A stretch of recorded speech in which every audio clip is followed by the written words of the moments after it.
میرے پیارے بھائیوں اور بہنوں، السلام علیکم۔ امید کرتا ہوں آپ خیریت سے ہوں گے۔ آج میں آپ کے لیے ایک حدیث لے کر آیا ہوں۔ آئیے دیکھتے ہیں اس ویڈیو میں، لیکن ویڈیو شروع کرنے سے پہلے ہمارا چینل سبسکرائب کر دیں۔ شروع کرتے ہیں۔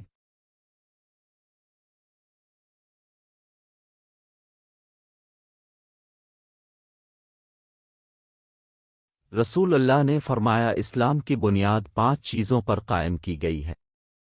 اول، گواہی دینا کہ اللہ کے سوا کوئی معبود نہیں اور بے شک محمد اللہ کے سچے رسول ہیں، اور نماز قائم کرنا اور زکوٰۃ ادا کرنا اور حج کرنا اور رمضان کے روزے رکھنا۔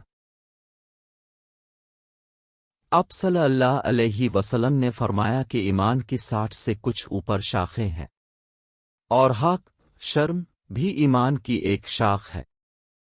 اپنے فرمایا، مسلمان وہ ہے جس کی زبان اور ہاتھ سے مسلمان بچے رہیں، اور مہاجر وہ ہے جو ان کاموں کو چھوڑ دے جن سے اللہ نے منع فرمایا۔ ابو عبداللہ امام بخاری رحمہ اللہ نے فرمایا، اور ابو معاویہ نے کہ ہم کو حدیث بیان کی داؤد بن ابی ہند نے، انہوں نے روایت کی عامر شبی سے، انہوں نے کہا کہ میں نے سنا عبداللہ بن عمرو بن عاص سے، وہ حدیث بیان کرتے ہیں جناب نبی کریم سے وہی مذکورہ حدیث، اور کہا کہ عبداللہ نے روایت کیا داؤد سے، انہوں نے عامر سے، انہوں نے عبداللہ بن عمرو بن عاص سے، انہوں نے نبی کریم سے۔ لوگوں نے پوچھا، اے رسول اللہ، کون سا اسلام افضل ہے؟ تو نبی کریم نے فرمایا، وہ جس کے ماننے والے مسلمانوں کی زبان اور ہاتھ سے سارے مسلمان سلامتی میں رہیں۔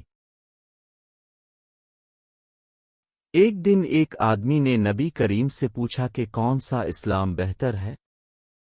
فرمایا کہ تم کھانا کھلاؤ، اور جس کو پہچانو اس کو بھی، اور جس کو نہ پہچانو اس کو بھی، الغرض سب کو سلام کرو۔